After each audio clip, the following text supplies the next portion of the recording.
Bom dia, amigo internauta. É uma honra contar com a sua audiência aqui no Agropapo, o seu talk show do agronegócio na AltV, a TV da internet. Relembrando que nós temos um encontro marcado todas as terças e quintas-feiras, às 11 da manhã, para conversar sobre o agronegócio brasileiro, o setor que vem sendo a exceção positiva da economia nos últimos anos, para falarmos sobre tecnologia, política, economia, meio ambiente, enfim, todas as questões que envolvem o agro e também de outros assuntos correlatos ao setor, como gastronomia, entretenimento, moda, turismo rural, saúde, enfim, todos os assuntos que tem o agronegócio aí como o seu driver dentro da sua agenda. E nesse nosso encontro desta terça-feira, 10 de novembro, nós vamos conversar com o Eduardo Dyer, que é o diretor executivo da ANDEF, Associação Nacional de Defesa Vegetal, onde nós vamos falar sobre a ciência, como é que a ciência vem atuando na agricultura brasileira para promover a proteção das nossas lavouras, dos nossos cultivos.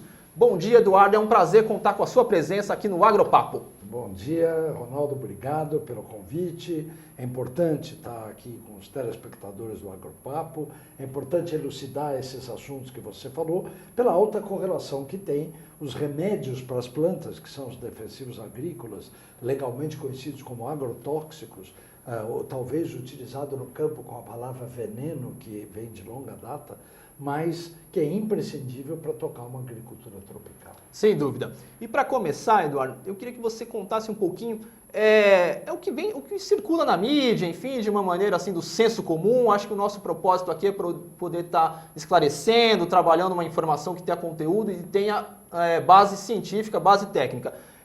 A agricultura brasileira usa agroquímica em demasia. Eu queria que você pudesse situar essa questão também pontuando a questão da diferença entre a agricultura de clima temperado e a agricultura de clima tropical. Perfeito. Eu acho que essa é a essência do que a gente gostaria de esclarecer. A gente tem repetido isso muito ao público em geral, mas o produtor rural já sabe disso. Mas eu considero muitas vezes essa afirmação de uso abusivo, uso indevido, uso extremado de agroquímicos no Brasil como uma certa ofensa ao produtor rural brasileiro. Ele não é um indivíduo que não faz conta, ele é muito cioso, ele controla hoje custos. O agro brasileiro tem dado um exemplo internacional de eficiência, eficácia e produtividade. Nos últimos 20 anos, nós multiplicamos a nossa produtividade em 2,5 vezes, caso inusitado se comparado com o resto do mundo, e tem muito a ver com o que você acaba de situar. O Brasil, sendo de clima tropical, ele tem um ônus que são pragas, doenças e ervas daninhas. Perfeito. Tem, em contrapartida, um bônus que faz dele o segundo maior exportador de comida do mundo hoje, que é o fato de podermos fazer 2, às vezes irrigada, 3 safras por ano. Então, no mesmo espaço de terra, num período dito de ano calendário de 1 ano, nós conseguimos produzir mais com menos. É uma usina de fotossíntese. O Brasil é um país ensolarado, com chuva e pouco rigor de inverno. Então, a intensificação da produção, né? Aí entra exatamente a explicação. As pessoas perguntam, mas por que o Brasil vende fungicida mais do que Estados Unidos?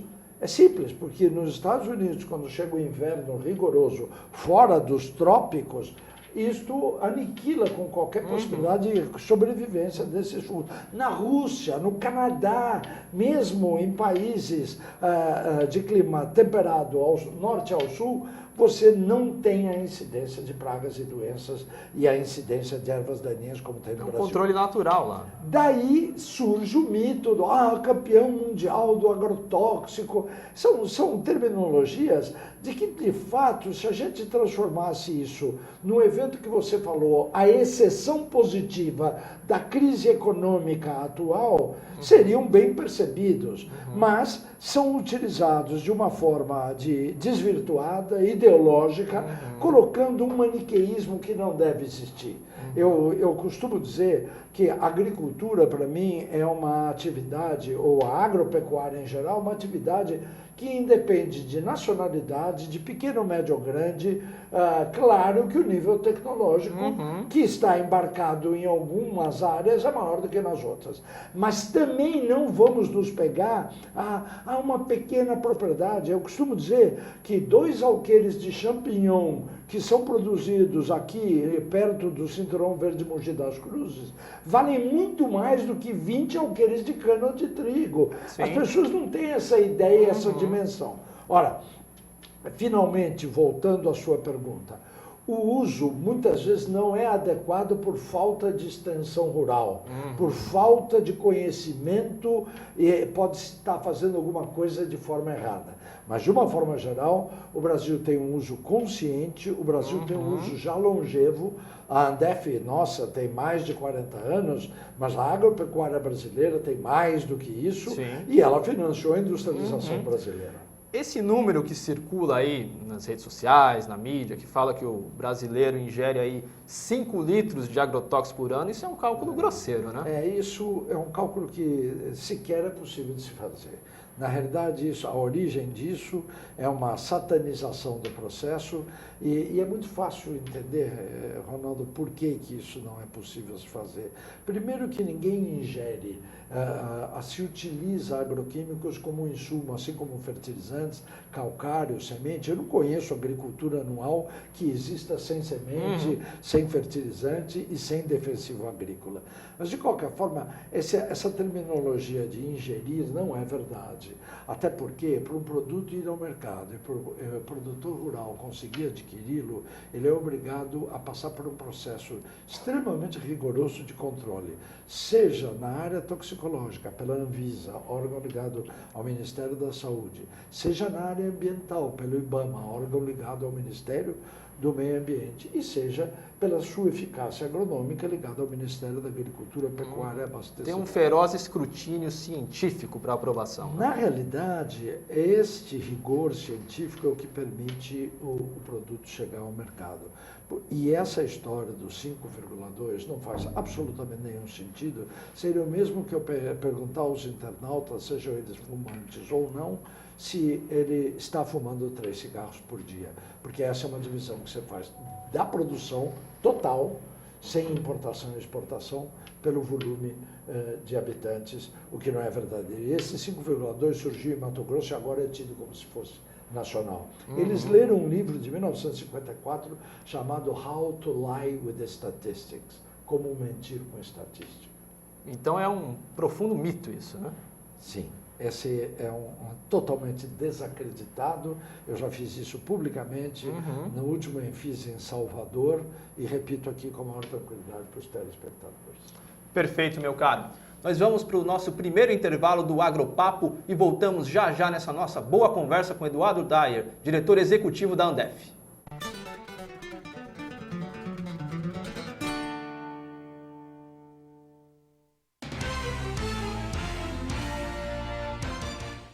A população mundial tem crescido rapidamente e seguirá avançando nas próximas décadas. De acordo com a Organização das Nações Unidas para a Alimentação e Agricultura, até 2050 seremos 9,3 bilhões. Você sabe como vamos conseguir alimentar tanta gente? Entre outros fatores, consciência e manejo integrado às modernas tecnologias. A Andef protege a agricultura brasileira e defende essa causa. Andef, acreditar é o nosso alimento.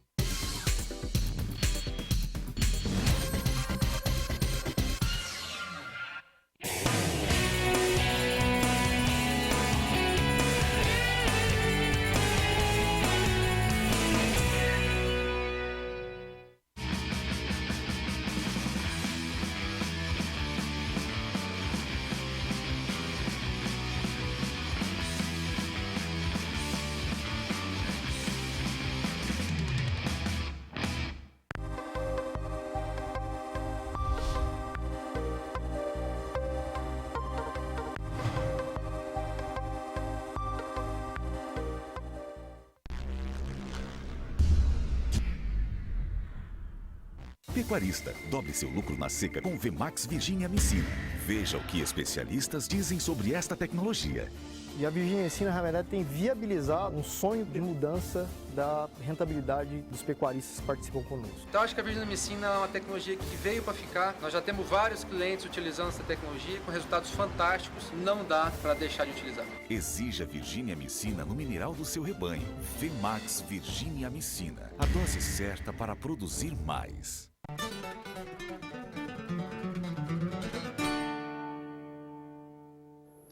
Voltamos para o segundo bloco do Agropapo, seu talk show do agronegócio, aqui na AltV, a TV na internet. E nesta terça-feira estamos conversando com Eduardo Dyer, diretor executivo da Andef. Estamos falando aqui como é que a ciência vem sendo empregada justamente na proteção assim das nossas lavouras, dos nossos cultivos.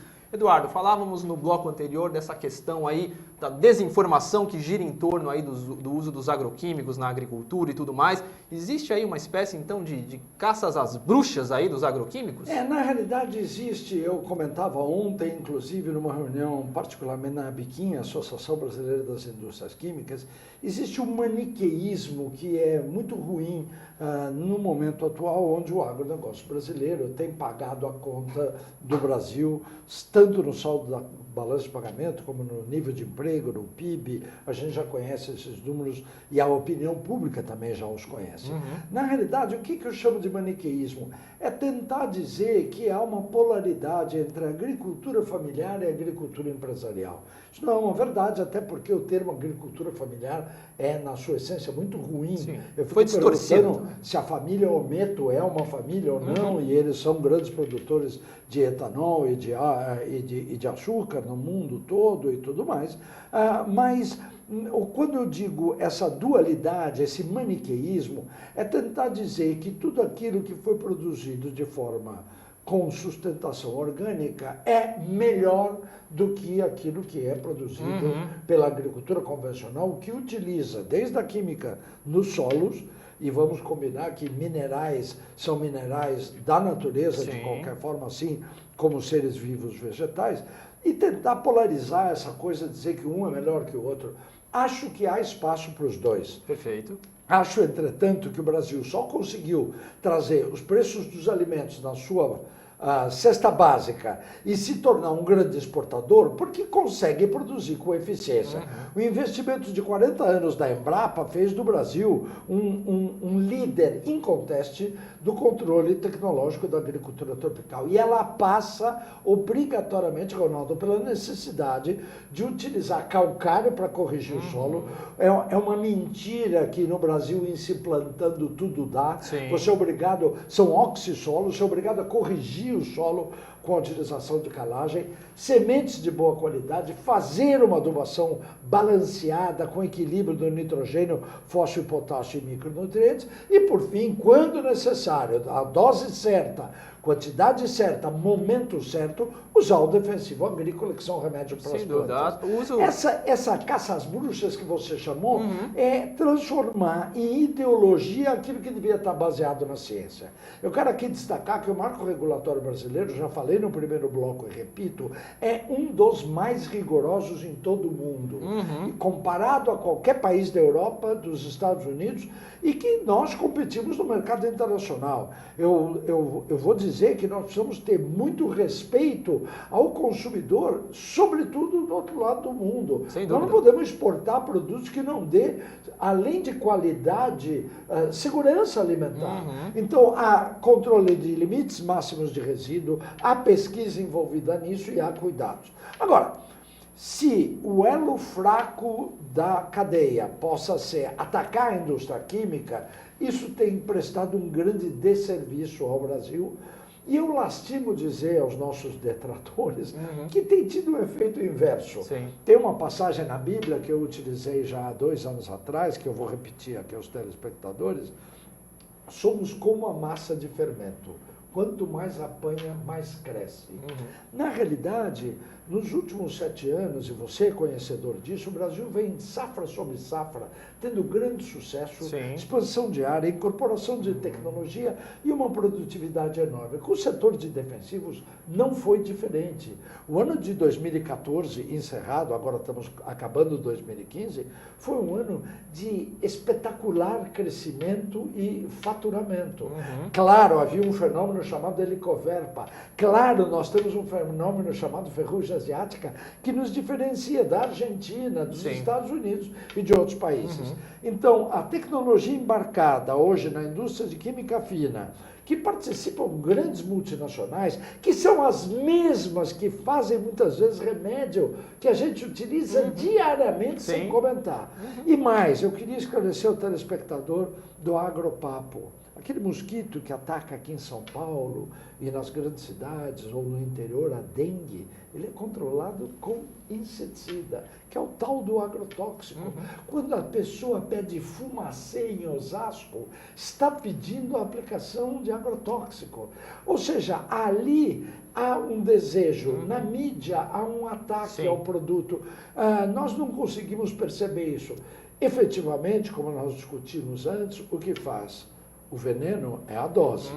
O Tilenol, que você comentava, tem um princípio ativo chamado paracetamol. Esse paracetamol potencializado 200 vezes é um excelente herbicida. Então nós temos que compreender que a ciência faz isso. Seja na cidade ou seja na lavoura, o grande segredo é você ter um manejo correto, a aplicação adequada, o uso racional do produto, né? Não exagerar. Da mesma forma que eu levo o meu filho para o médico, ele me pede exames, eu recebo uma receita, vou à farmácia e medico, a mesma coisa eu faço com a minha soja. Eu levo um agrônomo, ele analisa, me dá um receituário agronômico, eu vou, compro o produto e aplico da forma correta. Daí, eu queria que você comentasse outra informação também que acaba circulando na mídia de maneira truncada, essa questão aí de produtos que são utilizados no Brasil, mas são proibidos em outros países. Como é que é isso? Isso nos remete à primeira fase. Sendo o país um país tropical, as pragas e doenças que aqui estão não são as mesmas de lá. Então, é preciso uma adequação particular ao caso brasileiro, e eu não estranharia que a Alemanha não tenha herbicidas para soja, porque lá não se planta soja, e aqui no Mato Grosso nós sabemos que nós sustentamos o Estado através da utilização de soja. Então, essa é uma inverdade que já foi desmistificada em audiências públicas em Brasília, e eu torno a repetir. Eu desafio, inclusive a área que nos ataca, a colocar da seguinte forma: então aquilo que foi aprovado lá já está diretamente aprovado aqui, e a resposta é sempre não. É preciso fazer uma análise, inclusive particular, do Ministério da Agricultura, da Anvisa e do IBAMA sobre as características locais. Então nós precisamos realmente de produtos adequados para clima tropical, para pestes tropicais, pragas tropicais. E vamos ter isso tudo aumentado com o advento das Olimpíadas. Vão chegar novas pragas ao país. Muito bem. Nós vamos para mais um intervalo do Agropapo, seu talk show do agronegócio, aqui na AltV, a TV da internet, e voltamos já.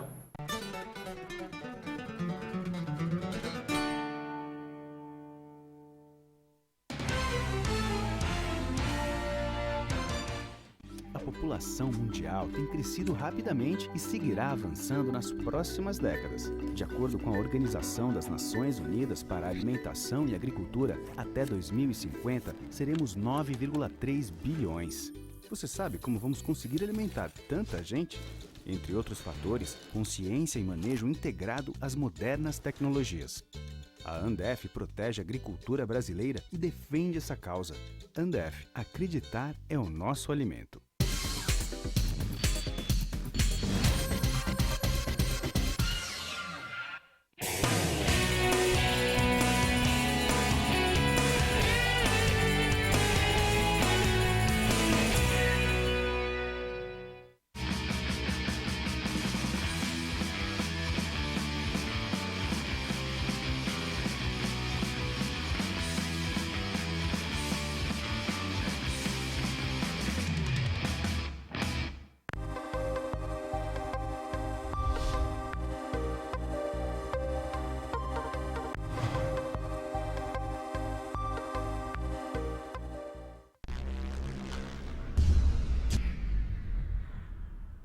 Pecuarista, dobre seu lucro na seca com o VMAX Virginia Amicina. Veja o que criadores como você dizem sobre esta tecnologia.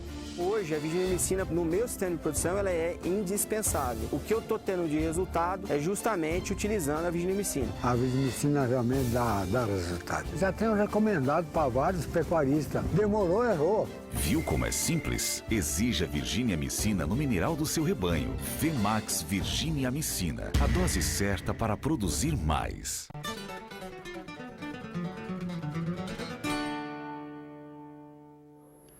E voltamos para o terceiro e último bloco do nosso Agropapo, seu talk show do agronegócio, desta terça-feira, 10 de novembro de 2015, nessa nossa boa conversa com Eduardo Daia, diretor executivo da Andef. Daia, falamos sobre essa questão aí dos mitos envolvendo os agroquímicos e tudo mais. Eu queria abrir esse terceiro e último bloco pegando 2 pontos contigo. Do trabalho que é feito de pesquisa e desenvolvimento das indústrias, focando a construção de novas fórmulas que são protetoras do meio ambiente e também com cuidado à saúde, e também que você pudesse também dar uma palhinha dessa questão, dessa burocracia que existe justamente para a aprovação de novos produtos. Eu costumo dizer, Ronaldo e telespectadores, que pior que a lagarta helicoverpa é a burocracia brasileira. É impressionante, o sistema regulatório brasileiro é bom se lembrar, ele foi criado no final da década de 80, ele teve um desenvolvimento vagaroso durante a década de 90, só que o Brasil é um pouco mais moderno do que isso. Então nós ficamos, primeiro, presos num triângulo onde a área agronômica, como eu falei, está no mapa, a área toxicológica na Anvisa e a área ambiental no IBAMA. Não seria muito complicado se eles estivessem no mesmo lugar e uma certa rapidez. Acontece que papel, para ir de uma mesa a outra no mesmo ambiente, já é difícil. Para ir para um órgão para o outro é mais complicado ainda. E o grau de rigor, você lembrou bem, e a indústria aprova esse grau de rigor, porque ele é aqui e é internacional, ele é estabelecido, inclusive, pela FAO, pela OMS, do qual o Brasil é signatário de vários acordos. O que a gente faz é que hoje, para você levar uma nova molécula ao mercado, diferente da década de 80, é investido uma fortuna em pesquisa e desenvolvimento dessa molécula. Isso está estimado entre 250 e 300 milhões de dólares, uma nova molécula que parte de um estudo enorme para chegar a um produto a ser lançado comercialmente. Isso leva aproximadamente em pesquisa, hoje apurado por organismos internacionais, entre 8 e 9 anos para se chegar ao mercado.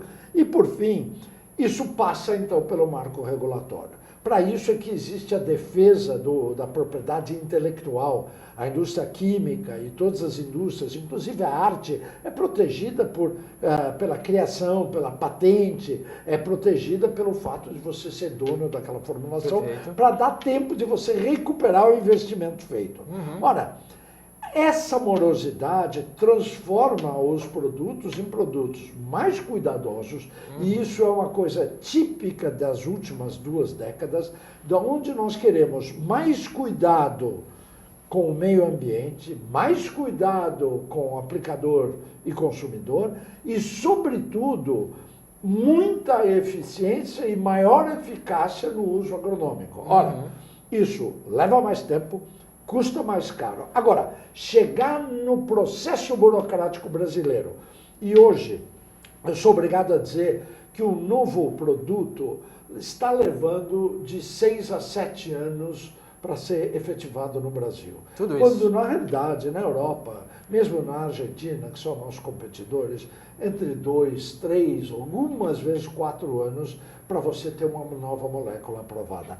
Dessa molécula derivam outros produtos. Na realidade, estou falando do ingrediente ativo, do princípio básico que vai afetar, seja insetos, seja fungos, seja planta daninha e tudo mais. Outra coisa, há um desenvolvimento natural da tecnologia. Eu vou lembrar, até pelo cabelo branco, eu sou do tempo em que você ia plantar 100 hectares, você aplicava PPI, pré-plantio incorporado, você aplicava 100 hectares de herbicida. Hoje você tem herbicidas cirúrgicos, com mira telescópica, pós-emergente para controle de folha estreita, pós-emergente para controle de folha larga em determinada cultura. Ora, isso diminuiu o volume, é muito mais racional para o bolso e para a cabeça e muito mais razoável para toda a sociedade. Então, respondendo à sua pergunta, essa burocracia é realmente um entrave e nós, hoje, se entrar um novo produto na fila da Anvisa, está levando mais de 7 anos. A questão da pirataria, falsificação, contrabando é um problema grave no setor? Olha, na realidade... E que ameaça a nossa agricultura? Na realidade, nós estamos encontrando um volume muito grande de contrabando, ilegais e falsificações no mercado. Isso tem que ser coibido. O Brasil é um país que tem fronteiras enormes e tem que tentar controlar de alguma forma isso. Não quero aqui ser politicamente incorreto, mas nós temos alguns vizinhos que se valem desse mercado brasileiro. O Brasil é um grande mercado, então há uma internação de produtos absolutamente impróprios. Esse sim nos coloca medo de que haja amanhã uma devolução do navio de soja, como já houve há 7 anos atrás, você lembra disso, ou ainda que haja um problema de saúde pública gerado pelo uso de produtos falsificados, contrabandeados e ilegais. Esse volume chegou a um número maior do que $1 bilhão, o que é assustador, o que nos remete a acreditar que isso está em mãos do crime organizado. Perfeito. Programa bom passa rápido, mas eu quero atender aqui um dos nossos internautas, que é a razão da nossa existência aqui, obviamente. Tem uma pergunta aqui para você, Daia, que é do José Geraldo Pereira da Silva, de Campo Grande, Mato Grosso do Sul. Qual que é a sua opinião sobre o controle biológico de pragas e a produção orgânica? A produção orgânica você já falou, en passant, mas da questão do controle biológico. De novo, hoje as empresas de defensivos que têm detentoras de patente dessas moléculas mais importantes, ou mesmo todas as empresas, sejam elas de pesquisa e desenvolvimento ou empresas que comercializam, como nós também, produtos genéricos, não há nada contra biopesticidas, muito pelo contrário, há uma complementariedade. O problema, Ronaldo, é que muitas vezes quando a praga vem com muita voracidade ou quando o ataque é muito grande, o que a gente nota dos biopesticidas e desta análise de trabalho biológico é que ele atua sobre, quando muito, 30%, 40%. E isso dá uma certa aflição e o produtor tende a querer utilizar mais largamente o produto. Então, o nosso aconselhamento é que haja uma complementariedade, eles convivem muito bem, é preciso de uma assistência técnica, não descuide de ter um agrônomo, mas a agricultura, seja ela orgânica, seja ela convencional, elas vão conviver e convivem no mundo inteiro assim. É preciso lembrar, entretanto, que para você ter uma quantidade que é suficiente para alimentar o mundo, você é obrigado a utilizar a área que a gente chama de inorgânica, onde você sintetiza em laboratório aquelas coisas da natureza. Então, fertilizantes e defensivos são dessa formação. Muito bem. No fundo, a agricultura brasileira, para manter a sua competitividade, precisa aí de todos os formatos, modelos de tecnologia, né? Sim, e o ideal seria que a gente não precisasse usar remédio para as plantas. Para isso, elas precisam estar sadias. Eu faço essa lembrança ao telespectador, sobretudo de Mato Grosso, como veio a pergunta. Uma planta bem alimentada, assim como um filho bem alimentado, ele tem menos incidência de doença, menos probabilidade, pelo menos, de doença. Não é só o fato do clima ser tropical, mas manejo integrado de pragas, utilizar com parcimônia. Assim como você vai à farmácia e não se automedica. Hoje você é obrigado também, na área de defensivos, fazer o mesmo tipo de trabalho. Muito bem, Eduardo. Quero agradecer mais uma vez a sua presença. Foi uma satisfação contar você como entrevistado aqui no Agropapo, justamente para poder contar mais como é que a ciência vem sendo empregada justamente na proteção das nossas lavouras. Ronaldo, muito obrigado. Estamos à disposição e, olha, Agropapo, daqui para frente, conte conosco. Não só na minha pessoa, mas nos técnicos que a DEF tem à sua disposição. Muito bem. Bom, e assim encerramos o Agropapo desta terça-feira, 10 de novembro de 2015 e voltamos na próxima quinta-feira agora com o Agropapo aqui na AltV, o seu talk show do agronegócio, a AltV, a TV da internet.